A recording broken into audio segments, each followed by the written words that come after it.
유자룡 성도님, 최명훈 청년 1000번째, 또 이성룡 집사님 1000번째, 최중복 장로님 드림백 비전헌금 드리셨습니다.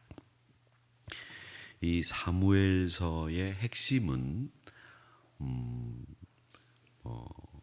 다윗이 역사 전면에 등장하면서 그 다윗의 왕위를 어떻게 이어갔는지, 이게 사무엘서의 핵심이 아닙니다. 또 다윗이 골리앗과 싸워서 이겼다. 그래서 이스라엘이 블레셋을 물리쳤다. 하나님의 승리다. 이런 이야기도 사무엘서의 핵심 얘기는 아닙니다. 이 사무엘서의 핵심 이야기는 뭐냐면 하나님과 다윗과 하나님 사이에 맺어진 언약, 이게 사무엘서의 가장 중요한 핵심입니다. 창세기 12장에 나오는 아브라함과 하나님의 언약, 그것처럼 이 구약 성경 중간에 나오는 다윗 왕조가 세워지기 전 하나님께서 이 사무엘서를 통해서 나단 선지자의 입을 빌어서 말씀하신 내용이지만, 이 내용의 가장 중요한 핵심은 다윗과 하나님과의 언약입니다. 우리도 하나님과 아브라함이 맺은 언약, 또 다윗과 하나님이 맺은 언약처럼 우리도 언약의 백성이라고 하죠. 약속의 백성들이라고 하지 않습니까? 그러니까 하나님과 우리가 맺은 언약, 그 약속이 얼마나 중요한가라고 하는 것을 보여주는 대목인데, 이 언약은 그냥 언약이 아니죠. 야, 너 돈 갚아라. 이것도 언약이죠. 약속이고, 많은 여러 종류의 언약이 있을 수 있지만 이 언약은 어떤 언약이냐 하면 은혜의 언약입니다. 하나님께서 우리에게 주시고자 하는 선물을, 큰 보따리를 가지고 준비하셨다가 그것을 우리에게 주시기 위해서 내가 너를 백성 삼았다. 내가 너의 왕위를 온건하게 영원히 지켜주겠다. 이런 은혜의 언약을 하나님께서 말씀하시는 겁니다. 그래서 이 구약 성경에는 크게 쭉 관통하는 언약 두 가지가 있는데, 그게 아브라함과 하나님이 맺은 내 민족을 창대케 하리라, 내 이름을 높여주리라, 내 자손들을 하늘의 별과 같이 바다의 모래와 같이 번성케 하리라고 하는 하나님이 아브라함과 맺은 그 언약이 구약 성경을 관통하고 있고, 또 내 왕위를 영원히 견고히 세워주리라고 하는 이 다윗과 맺은 언약이 구약 성경을 관통하고 있다. 그래서 이스라엘 백성들은 이 언약을 아브라함 언약보다 더 중요하게 생각하고, 자기는 그 언약의 백성이라고 하는 것은 다윗과 하나님과의 맺은 언약에 의해서 나는 이스라엘 사람이다, 나는 다윗의 후손이다, 이런 자기 정체성을 가지고서 자기들 가슴에 다윗의 별을 달고 다녔다. 다윗의 별은 다윗이 우리의 조상이라고 하는 뜻이 아니라 하나님과 다윗과 맺은 언약의 백성들 가운데 나도 그 일원이다 라고 하는 것으로 이 언약의 백성임을 나타내기 위해서 다윗의 별을 달고 다녔다라고 하는 겁니다. 오늘 이 말씀을 보면 사무엘하 7장은 이 다윗이 40년 통치 기간 중에 두 번째 10년의 사이에 있었던 일을 기록하고 있는데, 다윗이 가나안 정복을 위해서 시급하게 정복해야 되는 땅들을 다 이미 정복했습니다. 그렇게 정복을 하고 하나님께서 다윗에게 미래에 다윗으로 모든 원수에게서 벗어나 이제는 왕위를 견고하게 할 거다, 이런 얘기를 하시는 거죠. 그러니까 다윗에게는 어떤 위협하는 적도 남아있지 않습니다. 여부수나 가나안 족속이나 헷 족속이나 어디도 남아있지 않고 다 물리치고 이제 다 점령한 이런 상황에서 선지자 나단을 불렀습니다. 그리고 내가 백향목궁에 살고 있는데 하나님의 교회가 저 휘장 가운데 있으니 이건 말이 되느냐, 성전을 건축하자, 이렇게 얘기를 합니다. 그래서 이 선지자 나단이 여기서 처음 등장을 하는데, 성전 건축을 하셔야 되죠. 맞습니다.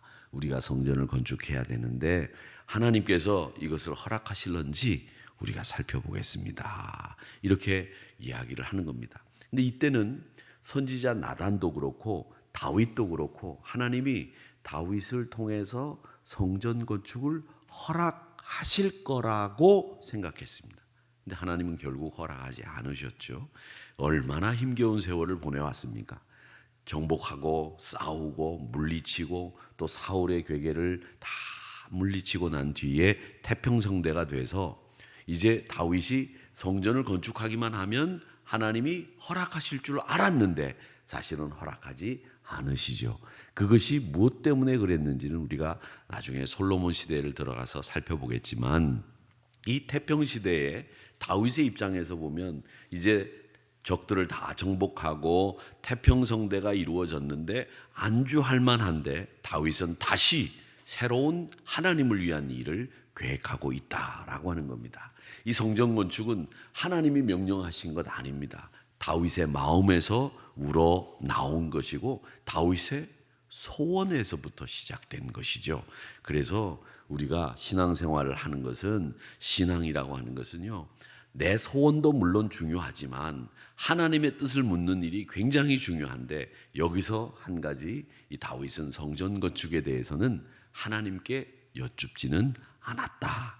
하나님이 어떤 생각을 가지고 있는지는 아직 다윗도 나단도 몰랐다라고 하는 겁니다.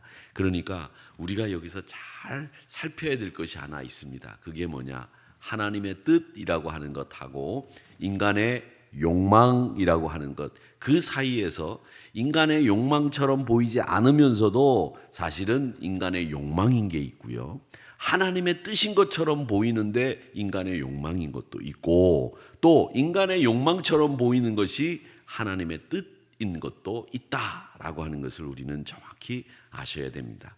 우리 한우리 공동체가 가지고 있는 소원이 하나님의 뜻과 배치되는지, 하나님의 뜻과 맞는지, 이것은 철저하게 무릎 꿇는 일 이외에는 알 수가 없다. 그래서 오늘 이 성전 건축은 다윗에게 있어서는 하나님의 뜻이 아닌 인간의 욕망이고 소원일 수 있었던 일이었다라는 것을 우리는 오늘 보게 되는 거죠. 자, 이렇게 해서 하나님께서는 다윗의 소원을 알게 되셨는데, 하나님은 다윗을 향해서 내 종, 그리고 내가 사랑하는 아들, 이렇게 얘기하시면서 성전 건축을 허락하지 않으시죠. 그리고 다윗은 언약궤를 위한 하나님의 집을 이야기하지만 그것은 하나님의 거주할 하나님의 처소를 이야기하는데, 성전 건축을 반대하시면서 하나님께서는 이런 얘기를 합니다. 내가 너한테 성전 건축하라고 한 적이 있느냐? 그것은 애굽에서 나온 날부터 지금까지 이스라엘 백성들과 동행하시기 때문에 움직일 수 없는 그런 성전보다 너희들과 함께하는, 내가 너희들과 함께하는 것이 훨씬 더 중요하다라고 하는 것을 이야기하시고 있습니다. 6절 말씀에 보면 내가 이스라엘 자손을 애굽에서 인도하여 내던 날부터 오늘까지 집에 살지 아니하고 장막과 성막 안에서 다녔나니, 장막과 성막 안에서 다녔지만 내가 성전 안에 살지 않고 너희들과 함께 했다. 이게 중요하다라고 하는 것을 얘기합니다. 그렇습니다. 여러분, 우리가 하나님의 일을 하는 데 있어서 사실은 이 큰 성전이 우리에게 어떤 필요가 있을까라는 생각을 요즘 목사들은 참 많이 합니다. 이런 건물의 필요성에 대해서 얘기를 합니다. 그런데 하나님이 거주하는 것이, 하나님의 거주하는 처소가 무엇이 우리에게 필요하고 무엇이 우리에게 필요하지 않는가, 이런 생각을 해보면 사실은 정말 중요한 것은 뭐냐면 여러분이, 또 하나님이 우리와 함께 하신다라고 하는 사실이 중요한 거죠. 하나님이 함께 하시지 않는데 큰 건물이 뭐가 필요하겠습니까? 그런데 그 건물 안에서 사실은 우리 인간이 한계를 가지고 있기 때문에 눈에 보이는 것 때문에 하나님을 더 가까이 하게 되고, 눈에 보이는 것 때문에 우리가 하나님 사랑을 더 체험하는 경우들이 있습니다. 여러분들이 성전 안에 들어왔을 때 이 십자가를 보면서 사실은 뭘 생각하십니까? 나무밖에 안 되는데, 나무죠. 그런데 이 나무가 가지고 있는 상징이 있고 의미가 있고 가치가 있다는 겁니다. 이런 것들을 통해서 우리가 신앙을 더욱 성숙하게 만들 수 있는 계기도 삼고 또 우리가 하나님을 의지한다라고 하는 마음의 심중도 굳히는 일들이 있다. 그런데 정말 중요한 것은 우리가 하나님과 동행하는 일, 이게 중요한 것이죠. 그래서 우리 하나님을 기쁘시게 만드는 것, 그것을 위해서 우리 신앙생활하는 게 정말 필요하다라는 거죠. 다윗은 오늘 하나님이 너 성전 건축하지 마, 그러니까 낙심하지 않았습니다. 그 속에 담긴 뜻을 헤아리기 위해서 늘 기도하는 사람으로 다윗이 살았다라고 하는 것을 또 우리는 보게 됩니다. 여러분, 어떤 일을 거절당했을 때 우리 사람들이 제일 무서워하는 게 뭐냐면 바로 거절이라고 하는 걸 제일 무서워합니다. 내가 다가갔을 때 저 사람이 나를 거절하면 어떡하지? 라고 하는 것이 제일 두려운 거라죠. 우리가 거절당하는 것을 슬기롭게 처리하지 못하기 때문에 이런 여러 가지 오해들이 생긴다고 합니다. 그리고 사람들은 상대방의 뜻을, 진의를 제대로 파악하지 못하기 때문에 상대방을 곡해하고 상대방을 잘못 보고 상대방에 대해서 미움을 갖게 되는 경우들도 있다라는 이야기를 우리는 봅니다. 사람 관계도 마찬가지고 하나님과의 관계도 마찬가지고, 여러분, 거절은 미워한다는 뜻이 아닙니다. 그걸 우리는 알아야 됩니다. 이 거절은 하나님이 다윗을 미워하셨습니까? 그래서 거절하셨나요? 아니죠. 이 거절은 미움이라고 하는 것으로 동일시 생각하지 마세요. 거절이라고 하는 것은 하나님의 뜻을 분명하게, 하나님이 이 우주를 운행하는 데 있어서 가지고 계신 계획을 말씀하시는 것이지 우리를 미워한다는 뜻이 아니다. 인간관계도 마찬가지입니다. 누군가를 거절했다고 해서 그 뜻을 받아들이지 않았다고 해서 그 사람을 미워한다는 것이 아닌데도 우리 사람들은 그걸 미워한다. 나하고는 다르다.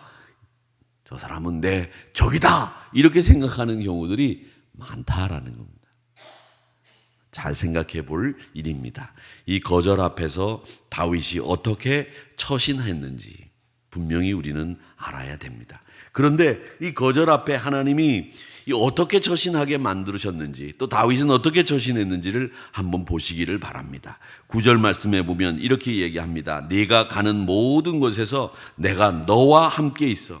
성전 건축은 안 되지만 내가 네 가는 곳마다 함께 하겠다, 그렇게 약속하셨고, 원수를 네 앞에서 멸하게 하실 것이고, 땅에서 위대한 자들의 이름같이 네 이름을 위대하게 만들어 주리라, 이렇게 약속해 주셨습니다. 오늘 여러분들이 꼭 기억해야 될 말씀이 사무엘하 7장 9절의 말씀입니다. 이 말씀이 여러분에게 그대로 다윗에게 임했던 것처럼 여러분에게도 그대로 임하시기를 축복합니다. 너가 가는 모든 곳에서 내가 너와 함께 있겠고, 네 원수를 네 앞에서 멸하겠고, 땅의 위대한 자들의 이름같이 네 이름을 위대하게 만들어 주겠다 하신 이 다윗을 향한 약속이 우리에게도 주어져 있는 것이고, 이스라엘 백성들은 이 약속이 자기들에게 주어져 있다고 생각했기 때문에 다윗의 후손이다, 이렇게 이야기를 했다라고 하는 겁니다. 그러니까 오늘 이 말씀에서 이제 이 다윗에게 주신 이 약속 9절 말씀을 꼭 여러분들 기억하시고, 또 하나 기억할 것은 12절의 말씀이 굉장히 중요한 말씀입니다. 네 수한이 차서 네 조상들과 함께 누울 때에, 그냥 비명 행사하는 게 아닙니다. 그냥 객사하는 게 아니에요. 네 수한이 차서 네가 생명을 다할 때까지 건강하게 잘 살다가 네가 내게로 올 때, 네 조상들과 함께 누울 때, 네가 네 몸에서 날 내 씨를 내 뒤에 세워 네 후손들을 끊어지지 않게 하겠다는 겁니다. 그의 나라를 견고하게 하겠다. 네 나라를 견고하게 하겠다, 이렇게 얘기를 하시죠. 저희가 수요일 날 그 왕들을 쭉 살펴볼 때에 사울의 왕가나 다윗 왕가가 아닌 왕들이 왕위에 올랐을 때 무너지고 넘어지는 것을 보면서 하나님께서는 이 다윗시에서 난 왕들은 절대 끊어지지 않게 한 것을 우리는 봤습니다. 여러분, 하나님의 약속이 바로 있었기 때문에 다윗 아들들의 왕위는 끊어지는 법 없이 계속 이어져 라고 하는 것을 볼 수 있습니다. 이런 다윗의 왕위는 정치적인 산물이 아니에요. 그리고 역사적인 부산물도 아니고 이건 오직 하나님의 언약에 의해서만 이루어진 약속이었다, 선물이었다라고 하는 것을 우리는 기억하게 됩니다. 근데 여기서 전반적으로 우리가 보는 것은 저는 이런 생각을 해봅니다.